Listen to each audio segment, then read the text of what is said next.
Je me présente, je suis Christian Ganin. Donc nous allons être ensemble pendant 1 heure pour parler du cerveau du ventre. Alors j'ai déjà eu pas mal de questions. Qu'est-ce que c'est que le cerveau du ventre? Eh bien on va en parler. Alors il porte un autre nom qui est le cerveau entérique, où on va parler aussi du système nerveux entérique. Qu'est-ce que ça veut dire?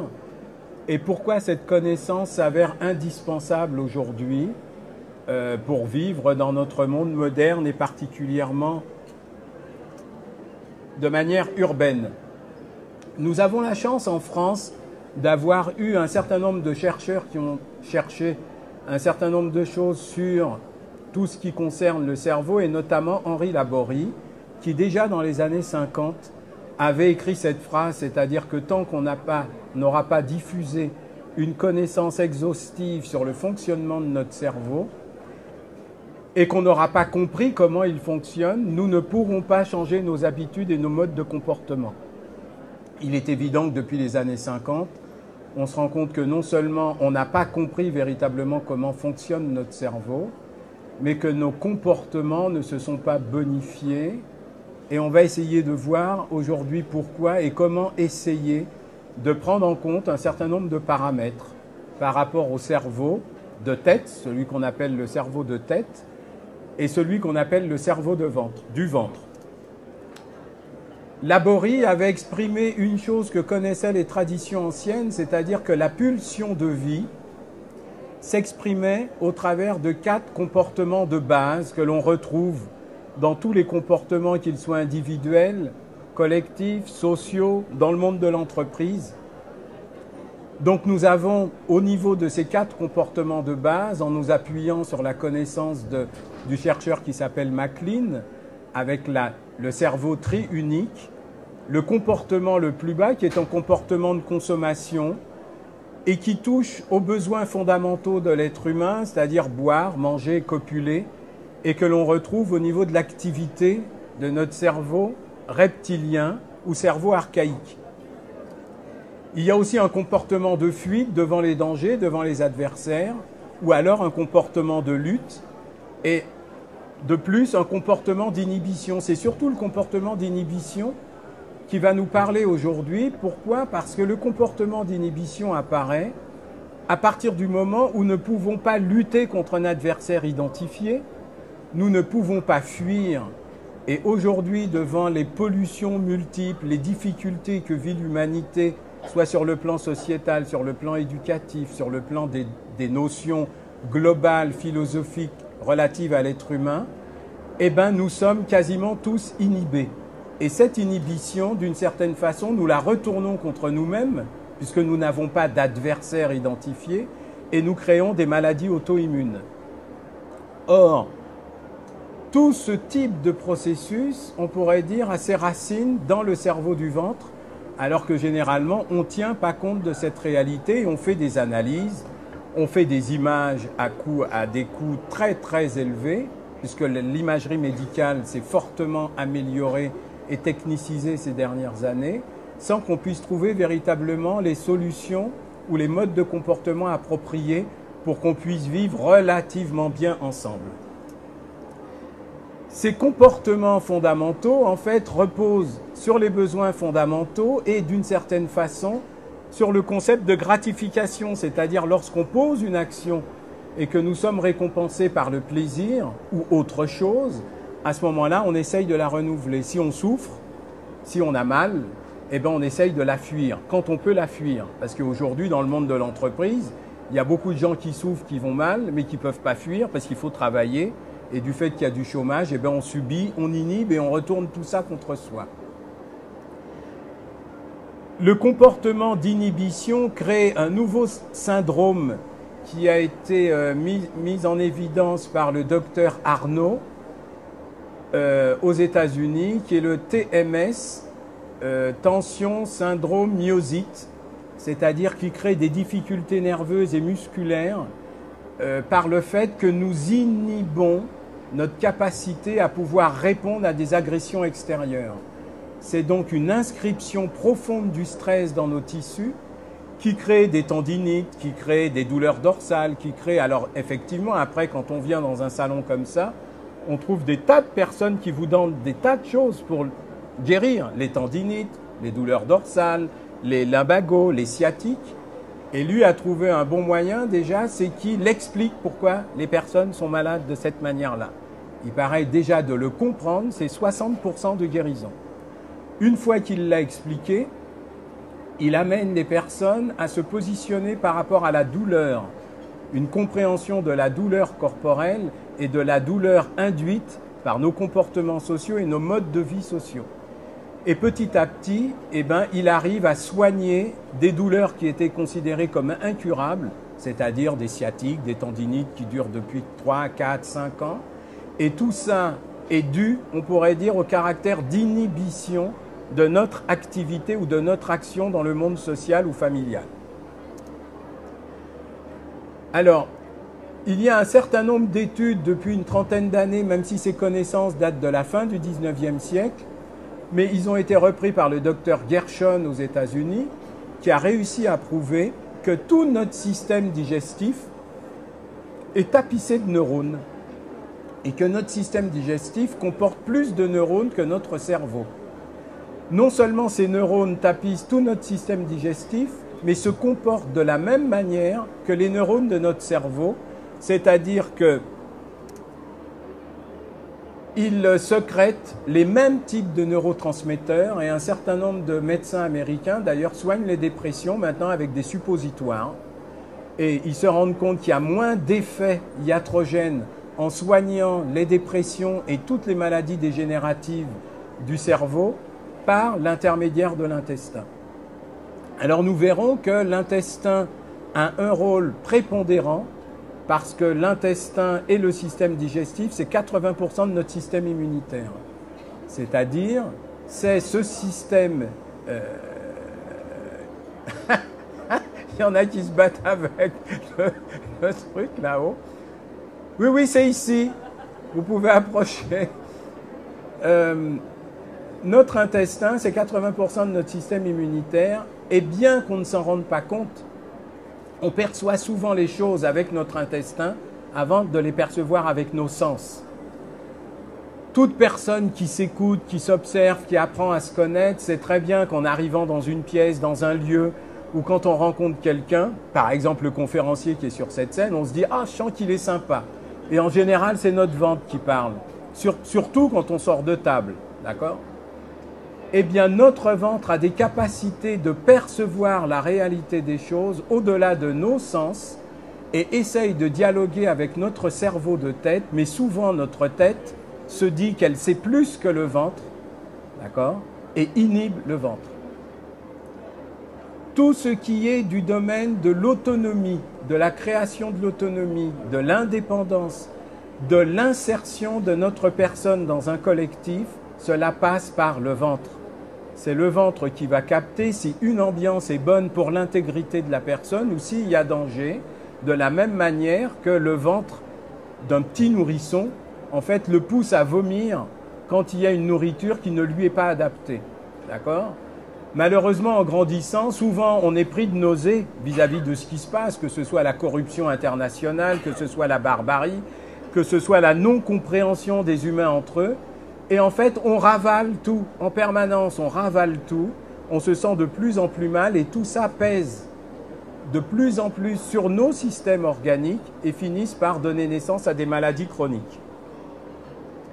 Structurellement et fonctionnellement, on sait aujourd'hui que ces deux systèmes nerveux, le système nerveux central et le système nerveux dit entérique, c'est-à-dire le système nerveux du système digestif, fonctionnent et utilisent les mêmes structures, les mêmes circuits de traitement de l'information, seulement l'un nous apparaît conscient d'une certaine manière et l'autre nous parle de manière symbolique au travers de ce que l'on appelle l'intelligence émotionnelle. Alors pour l'intelligence émotionnelle, de même que pour calculer l'intelligence du cerveau de tête, on a le QI, et bien maintenant, depuis quelques années, on nous parle de QE et on se rend compte qu'on arrive à mieux gérer notre vie par le développement du quotient émotionnel, c'est-à-dire en régulant et en essayant de percevoir, comprendre, être attentif aux informations qui émergent du cerveau du ventre, plutôt que simplement en étant dans sa tête avec un niveau de connaissance qui est plus ou moins élevé suivant le niveau d'études que l'on a fait. Donc ce système nerveux entérique se trouve enroulé autour du tube digestif. On pourrait dire qu'il parle de la bouche jusqu'à l'anus. Et toutes les difficultés que nous avons au niveau du système digestif, d'une certaine façon, ne nous permettent pas de nous intégrer et de nous insérer de manière cohérente et durable dans un groupe quel qu'il soit. Ça peut être le couple, ça peut être la famille, ça peut être l'entreprise ou ça peut être la société ou l'humanité. L'étude de ce cerveau a poussé un certain nombre de chercheurs à travailler de manière pluridisciplinaire. Et là, vous allez trouver des neurologues, des gastrologues et des entérologues. Et ça a donné naissance à la neuro-gastro-entérologie. Aujourd'hui, on ne peut pas traiter les phénomènes psychosomatiques sans associer la neurologie à la gastrologie, à l'entérologie et maintenant aussi à l'endocrinologie. Le système nerveux entérique, on pourrait dire, travaille et régule toute l'activité gastro-intestinale sans l'aide du cerveau. Il y a une certaine forme d'autonomie, même s'il y a dialogue. Il régule donc tous les organes digestifs. Il aide à se prémunir contre l'absorption de certains nutriments et il aide à les assimiler. On croit souvent que le rôle de l'intestin se limite à la digestion des aliments et à l'excrétion, mais en fait l'intestin, c'est l'un des systèmes ou des surfaces ou d'un espace le plus important qui touche à l'immunité. C'est lui qui va trier, nous prévenir pour l'invasion de bactéries, virus et de tous les toxiques et les allergènes qui sont présents dans la lumière intestinale et qui, avant de pénétrer la lumière intestinale, sont présentes sur le plan énergétique dans notre aura. Aujourd'hui, on parle beaucoup de pollution électromagnétique causée par les téléphones portables et puis des pollutions électromagnétiques en relation avec la barrière encéphalique. Or, un certain nombre de chercheurs ayant fait des études dans ce domaine-là se rendent compte que la majorité des perturbations amenées par les téléphones portables commencent par des phénomènes de perméabilité intestinale. Et du fait que les intestins deviennent de plus en plus perméables, il y a une baisse du système immunitaire qui après rend perméable la barrière encéphalo. Non, ils ne suivent pas, la mort du chocolat. La barrière encéphalo. Il y a donc 3 systèmes de défense de l'intestin. Le plus connu, c'est la flore intestinale. Depuis maintenant des années et des années et des années, on nous parle de bactéries intéressantes pour les intestins.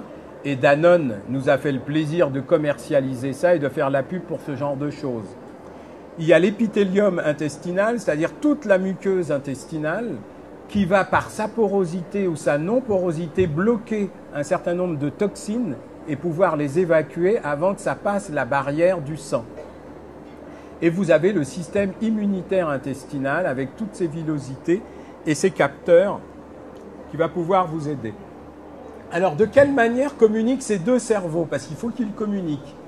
Ils communiquent au travers d'un nerf qui est particulièrement important, qu'on appelle le nerf vague, et qui est l'un des nerfs les plus importants, aussi bien pour, on pourrait dire, le maintien de la santé, recouvrir la santé, mais aussi pour tout ce qui touche le développement personnel et le développement spirituel. Généralement, quand on travaille la spiritualité, on ne pense pas à ses intestins, on pense plus au chakra du cœur, à l'ajna, etc., etc. On essaye de les faire grossir, mais on ne pense pas que tout le travail, on pourrait dire, d'intégration individuelle et d'intégration collective pourrait passer par l'intestin. Eh bien, on se rend compte, quand on fouille un peu, qu'au travers du nerf vague, vous avez un certain nombre de messages qui passent et vous pouvez, on pourrait dire, calculer la grandeur de votre ego, la taille de votre ego, au nombre de messages qui peuvent arriver au cerveau sans que le cerveau les ait bloqués par l'activité de l'ego. Parce qu'en permanence, le cerveau essaye de faire croire au corps qu'il est bête et que lui sait ce qu'il a à faire. D'accord ? Plus on fait un travail sur soi, et notamment des travaux corporels, où on essaye de retrouver non seulement un bon schéma corporel, mais une intégrité au niveau corporel, et qu'on se met à l'écoute de ce qui se passe dans le corps, on se rend compte qu'on a beaucoup à apprendre du corps. D'accord ? Et tout ça passe par le nerf vague, et celui qui nous parle par l'intermédiaire de notre cerveau de tête, c'est l'intestin. Alors, le dessin du nerf vague. Vous avez ici le dessin du nerf vague avec tous les rameaux du nerf qui descendent jusqu'au gros côlon, qui remontent, qui arrivent ici au niveau du thymus ici. Le thymus, c'est la glande qui est en rapport avec le chakra du cœur.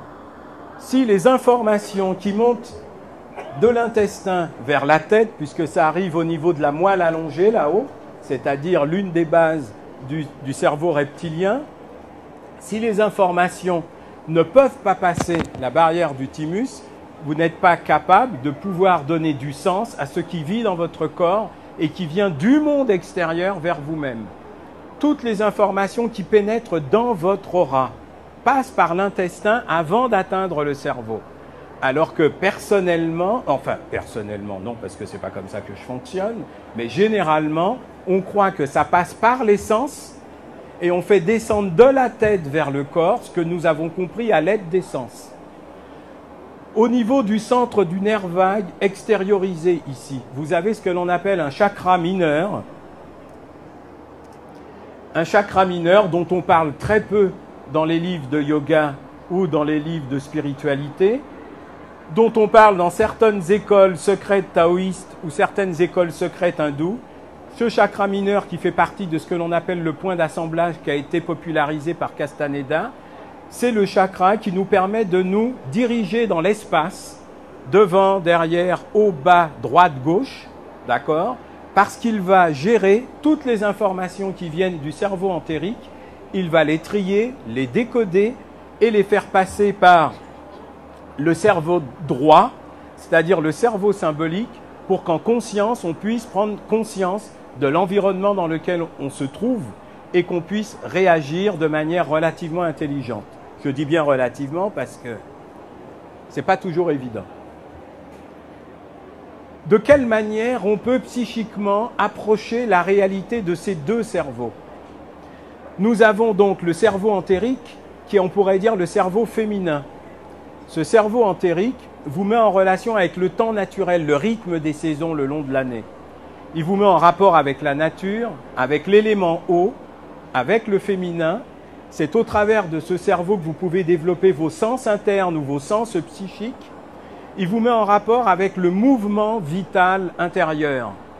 Et il est en rapport avec la digestion.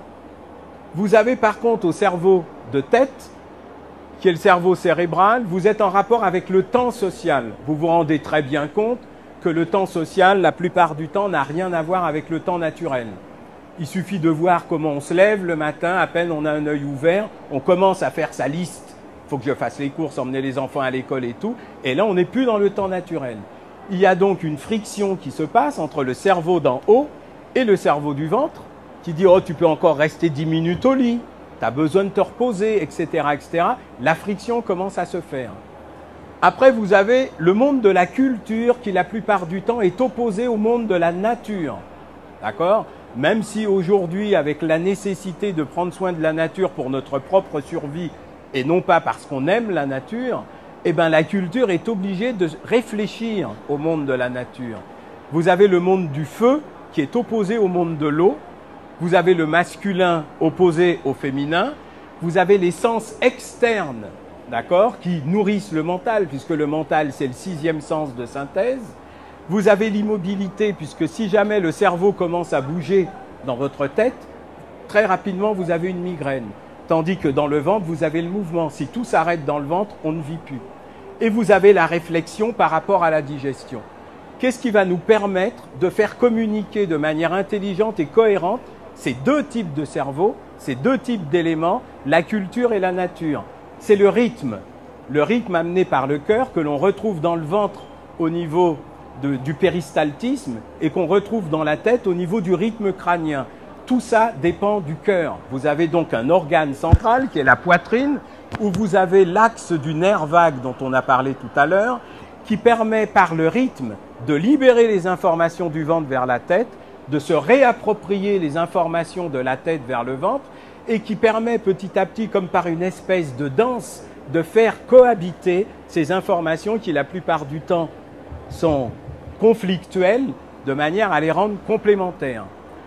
Donc on voit par là que si l'homme veut parvenir à l'unité, à l'intégrité de sa personne et à une compréhension de son monde environnant, il doit développer les valeurs du cœur qui lui permettent d'intégrer les valeurs du ventre, d'accord? On a parlé là, avec les valeurs de tête qui sont des valeurs sociales.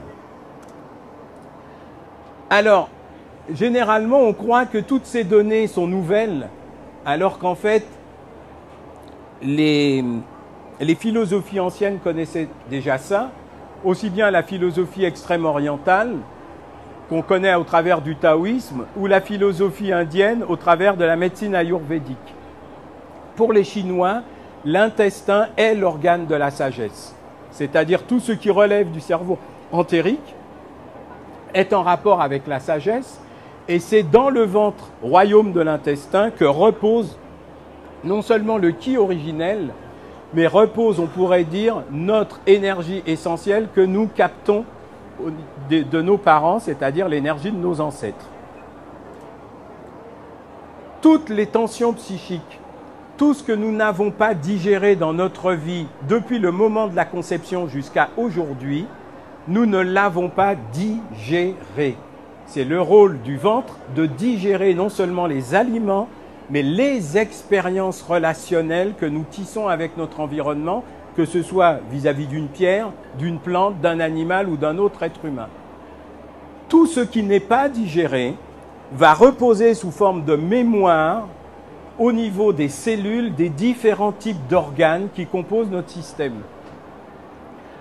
Donc, le rôle du cerveau entérique, du ventre, ce n'est pas simplement de digérer la nourriture physique, biologique que nous consommons, mais c'est aussi de digérer toutes les formes de nourriture, parce que lorsqu'on discute avec quelqu'un, lorsqu'on rencontre quelqu'un, lorsqu'on regarde quelqu'un ou quelque chose, c'est une nourriture. Et c'est une nourriture qui peut causer des indigestions, comme au contraire, ça peut nous nourrir pour devenir plus forts, plus sages. En assimilant, c'est-à-dire en digérant les expériences, nous grandissons intérieurement et notre cœur grandit. Si nous ne digérons pas les expériences, c'est notre ego qui grandit. Les Chinois ont classifié les différents organes avec les différents types d'émotions dont ils sont porteurs. Par exemple, la colère et la frustration, et Dieu sait si dans notre monde on est frustré, reposent sur le foie. Donc vous pouvez travailler de multiples manières sur le foie. Vous pouvez prendre du fumeterre, vous pouvez prendre du radis noir, mais vous pouvez aussi travailler sur les émotions négatives de manière à libérer les cellules du foie. La rate, estomac, pancréas, c'est l'inquiétude, anxiété, mais de même que ces organes sont porteurs de ce type d'émotions négatives, ils sont aussi porteurs d'émotions positives. Par exemple, le cœur est l'organe de l'amour et de la joie. La rate, de la confiance et de l'ouverture. Et lorsque le foie n'est plus porteur de la colère et du ressentiment, c'est lui qui va libérer vers le monde la gentillesse et la générosité. Je travaille beaucoup là-dessus. Les reins, c'est la douceur, tranquillité, ça c'est fait. D'accord? Donc il est important de voir qu'au travers de tous ces organes, c'est le cerveau entérique qui va gérer tout ça. D'accord? Donc une bonne santé de ce cerveau vous permet, sur le plan psychique, d'être en rapport avec les choses. Ah ben c'est bon, on est dans les temps. Ben dis donc, pour une fois. Bon, j'ai été un peu vite parce que d'habitude je traîne, je raconte des tas d'histoires, mais là on est dans les temps, je vais pouvoir être un peu plus cool. Ça va reposer mon foie. Quelle est la première chose à voir pour le cerveau entérique? L'eau. L'eau. Nous sommes composés de 70% d'eau, en gros. D'accord? Le fœtus beaucoup plus. Donc, Une chose importante, vous attendez un enfant, évitez de mettre votre téléphone portable sur le ventre où il y a le fœtus pour que les rayonnements passent dans le liquide amniotique. D'accord? Évitez ce genre de choses. Pourquoi? Parce que l'eau va agir comme facteur multiplicateur de toutes les nuisances et de toutes les choses positives. Si vous avez votre téléphone portable sur votre ventre en étant enceinte, vous aidez beaucoup votre enfant. Donc ça, c'est le pourcentage d'eau. On va voir de quelle façon l'eau se localise dans le corps. L'eau est partout dans le corps et même dans les dents. Vous avez 10% d'eau dans les dents. Dans les os, c'est pareil, vous avez 22% d'eau. Donc la qualité de l'eau avec sa possibilité de rayonner ce que l'on appelle la lumière biophotonique est particulièrement importante. Donc j'ai pas amené là les instruments qu'on vend pour l'eau, mais c'est important de pouvoir éviter de boire de l'eau qui contient des résidus de médicaments, des résidus de pesticides et tout, qui continuent à agir dans le corps, particulièrement au niveau du système digestif, donc au niveau du cerveau entérique, du cerveau du ventre.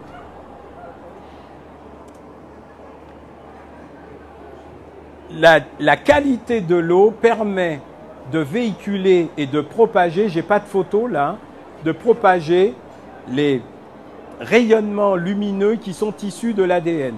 Il y a un scientifique qui s'appelle Fritz Albert Popp qui a mis au point dans son laboratoire en Allemagne il y a à peu près une vingtaine d'années un photomultiplicateur qui est susceptible de pouvoir mettre en évidence la qualité de lumière émise par les cellules vivantes. Pour vous donner un exemple, son photomultiplicateur, c'est comme si vous preniez une photo d'une bougie, d'une flamme d'une bougie qui était à 10 km. Voilà le taux de lumière qui est libéré par l'ADN de chaque cellule. Ce qui va permettre la diffusion de cette lumière, qui est une information qui régule tous les processus métaboliques dans le corps, c'est l'eau que vous avez dans le corps. Plus cette eau va être qualité, moins cette lumière va être détériorée. C'est-à-dire moins il y aura d'interférences. Donc il est important d'avoir une eau de très bonne qualité. Les deux critères qui jusqu'à maintenant caractérisaient une eau biocompatible, c'était la potabilité et puis la pureté. Alors on a été très très loin avec la pureté parce que comme disait Coluche, il fallait laver plus blanc que blanc, c'est-à-dire on tuait l'eau pour qu'il n'y ait plus rien dedans. À la limite même on la distillait, mais ce n'est plus de l'eau. D'accord? L'eau, c'est celle qu'on trouve dans la nature. On ne trouve pas d'eau distillée dans la nature, même après le cycle de l'eau au travers des nuages. Et il y a un troisième et quatrième facteur qui est à prendre en compte, c'est la structuration de l'eau. De quelle manière les molécules d'eau s'assemblent entre elles de manière à créer ce qu'on appelle des clusters. Et suivant la forme de ces clusters, ils vont être capables de retenir tel ou tel type d'information. Et la dernière chose, c'est la dynamisation de l'eau. Alors, pourquoi parler de l'eau? L'eau dans notre corps se congestionne. Elle se congestionne de manière extérieure et de manière intérieure. À chaque fois que vous avez une pensée négative, pouf, vous changez la composition de votre eau. Ça a été mis en évidence par Masaru Emoto. Je n'ai pas mis de photos, tout le monde les a vues. Donc c'est inutile de continuer là-dedans. Mais ce qui est important, c'est qu'au fur et à mesure que l'eau se dégrade, vous allez rentrer dans des processus de déshydratation. Or, pour le cerveau du ventre, la déshydratation, il n'y a rien de pire. D'accord? Alors, la déshydratation, maintenant, on sait ce que c'est depuis qu'il y a nos aînés qui sont partis au moment de la grande canicule. Donc, tous les ans, maintenant, sur tous les immeubles, il y a « faites attention, il fait chaud, allez dans les supermarchés, buvez beaucoup, etc. etc. » Mais on ne connaît pas la déshydratation insidieuse. La déshydratation insidieuse, c'est que lorsque vous mangez, c'est-à-dire c'est même pas vous mangez, lorsque vous ne buvez pas d'eau, parce que lorsque vous buvez du thé, c'est déjà plus de l'eau pour l'organisme. Dès qu'il y a une substance étrangère à l'eau, l'organisme va faire démarrer un processus de digestion. Donc dès que vous prenez autre chose que de l'eau, votre corps soutire à votre organisme de l'eau pour pouvoir digérer. D'accord? Généralement, on nous dit il ne faut pas boire en mangeant. C'est compréhensible. On dilue le bol alimentaire, on dilue le bol enzymatique, donc c'est compréhensible. L'idée donnée par Batman Gellidge, un scientifique qui a écrit sur les phénomènes de déshydratation, c'est buvez un verre d'eau une demi-heure avant le repas. Je peux aisément en parler puisque je souffrais de reflux gastrique. Et si vous faites ça ne serait-ce qu'une semaine, jamais vous avez des problèmes gastriques, au bout d'une semaine, vous n'avez plus de problèmes gastriques. D'accord? Vous prenez un verre d'eau, 20 centilitres, une demi-heure avant de manger. Vous apportez au corps, en quelque sorte, le quota d'eau dont il a besoin pour amorcer la digestion de ce que vous allez lui donner une demi-heure après. Et pendant le repas? Comment? Pendant le repas. Ah, pendant le repas, vous buvez du whisky, du vin, enfin tout ce que vous voulez. Pendant le repas, il est préférable de ne pas boire. Plus vous allez boire, c'est pas ce que je fais, hein, mais plus vous allez boire, plus vous allez diluer le bol alimentaire. D'accord? On dit qu'on mange moins quand on boit de l'eau. Ah oui, mais attendez, si vous voulez boire de l'eau pour pas manger, pour maigrir, c'est autre chose. Là, on parle de santé. Vous comprenez? Mais c'est vrai qu'on mange moins. Et alors, l'important, c'est pas de manger moins, c'est de digérer. Vous pouvez manger un pignon de pain, si vous ne le digérez pas, vous serez malade. D'accord? Par contre, si jamais vous prenez 3 beefsteaks, là, ça fera trop. D'accord? Donc, l'idée, c'est boire un verre d'eau une demi-heure avant. Vous pouvez boire un peu pendant que vous mangez, mais vous n'allez pas boire 1 litre d'eau. Sinon, vous allez diluer le bol alimentaire. On verra tout à l'heure l'importance des enzymes pour les processus digestifs. D'accord? Et si les enzymes sont noyés, ils ne travaillent plus et vous avez des problèmes digestifs. L'estomac ne peut plus dialoguer avec les intestins. Je ne vous parle même pas du foie et du pancréas. Et c'est la cagade. D'accord? Donc, ceux qui veulent boire, boivent. Vous voulez boire du whisky, une bonne poire pendant le repas, il n'y a aucun problème. Mais faites attention, l'important c'est de le savoir. Combien de temps après le repas? Alors, combien de temps après le repas? Vous pouvez boire 1 heure après le repas. Mais si vous avez vraiment soif, vous buvez pendant le repas et juste après le repas. Ça, c'est des conseils qu'on donne une fois qu'on a rééduqué, on pourrait dire, son organisme à des, entre guillemets, des bonnes manières, même si j'aime pas ce type de vocabulaire.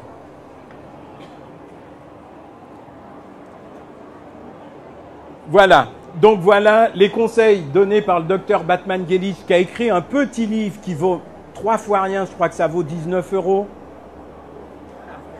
Hein, que vous pourrez trouver sur notre stand.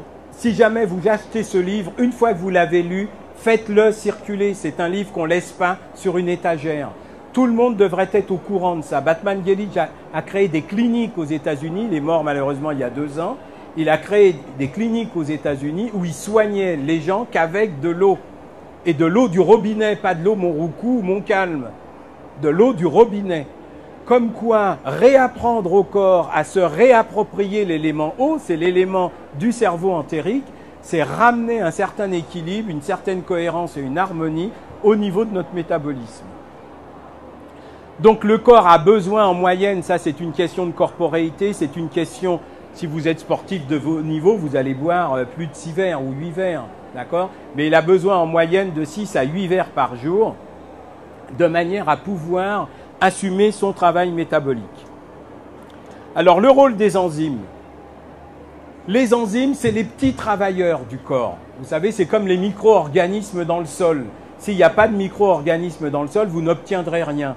Les enzymes, c'est les petits travailleurs dans le sol, dans votre sol, votre corps, votre ventre, c'est les petits travailleurs et il faut en prendre soin. Il faut savoir qu'en Occident, passer 35 ans, sauf pour des amis que je vois là-bas qui ont des trucs qui se supplémentent, mais passé 35 ans, il y a une baisse enzymatique dans le corps. Pourquoi? Parce qu'on mange tout cuit et passé 40-45 degrés, il n'y a plus d'enzymes dans notre nourriture. D'accord? Donc nous sommes obligés de dépenser de l'énergie pour le digérer. D'où la mode du crudivorisme, des graines germées et tout, chez Méligeot à côté, etc. etc. D'accord?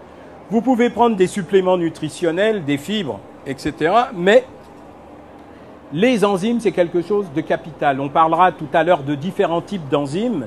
Ce qui a d'important aussi, c'est les omégas.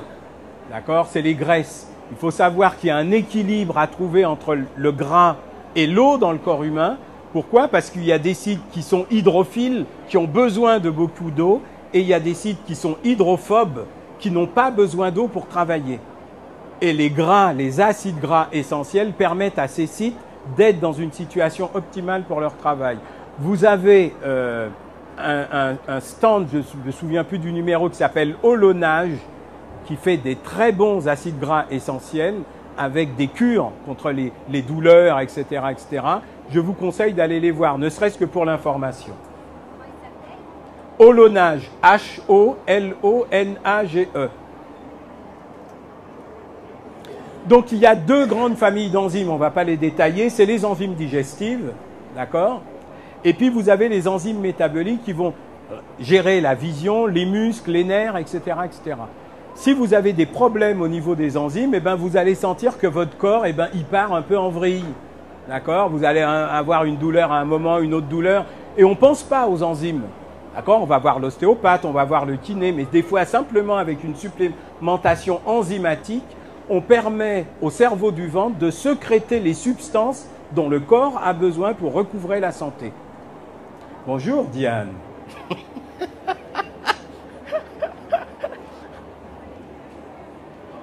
Alors, une partie des enzymes est apportée par l'alimentation, on va en parler maintenant, c'est-à-dire quels sont les compléments alimentaires dont on peut se nourrir pour aider le cerveau du ventre à accomplir son travail. Pour ceux qui connaissent, pour le cerveau du ventre, vous avez des produits dont, ce n'est pas dans mes transparents, mais là ça me vient, qui sont très bons. Vous avez certainement entendu parler du kombucha. Oui, tout le monde à peu près, ce champignon? Non. Eh bien j'en parle, c'est le kombucha. Bon, kombucha, C-O-M, alors il y en a qui l'écrivent avec un K, B-U ou B-O-U, C-H-A. Vous tapez sur Internet, vous essayez de trouver des gens qui les donnent, parce que ça se vend, mais il y en a qui les donnent, d'accord? C'est des champignons, et vous mettez dans un saladier avec du thé noir et du sucre, d'accord?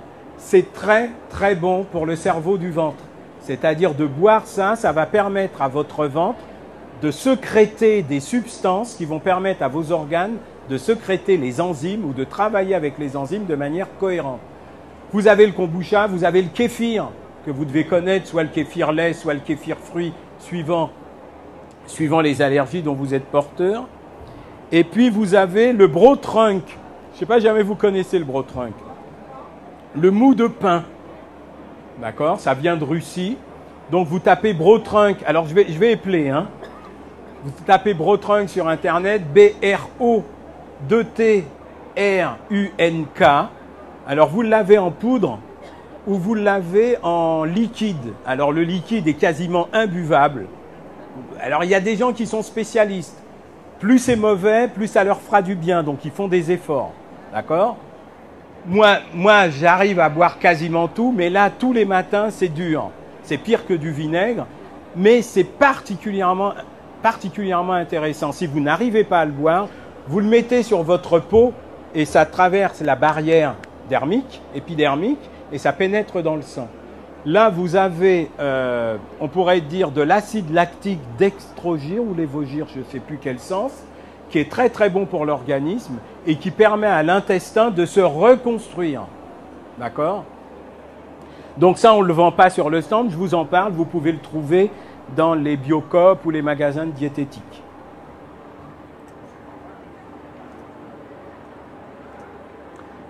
Alors, l'un des meilleurs produits pour, on pourrait dire, réapprendre de l'intérieur le sens de la totalité.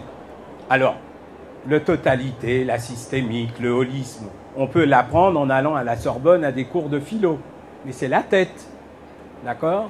Lorsque vous allez consommer des produits entiers crus, votre corps va savoir que c'est entier, parce que lui a ce sens de découvrir lorsqu'un produit est un totum, comme on dit, qu'il est entier, et c'est votre ventre qui va vous réapprendre le sens de la totalité. Vous avez donc un certain nombre de produits, ici il y en a plein. Nous on a privilégié ce produit-là parce qu'on en a testé un certain nombre et il est de très bonne qualité. C'est de l'herbe de blé. Certains d'entre vous ont certainement lu le livre de Madame Wigmore, d'accord, qui était toute petite avec sa grand-mère au moment de la guerre de sécession Et sa grand-mère, pour soigner les malades, faisait du jus avec de la pelouse et elle en faisait des emplâtres parce qu'il n'y avait pas de médicaments. Et elle a sauvé des tas de vies avec du jus d'herbe de blé. Pourquoi? Parce que c'est un totem, c'est entier. Vous avez toutes les vitamines quasiment dedans, tous les sels minéraux, les oligo-éléments. Et lorsque vous consommez cela de manière entière, l'intestin réapprend à trier, envoyer à tel organe, à tel endroit dans le corps, telle ou telle substance, suivant les besoins, par l'intermédiaire d'un dialogue avec le reste du corps. Donc l'une des manières de se rééduquer psychiquement, physiquement, biologiquement, c'est de consommer sainement des produits entiers.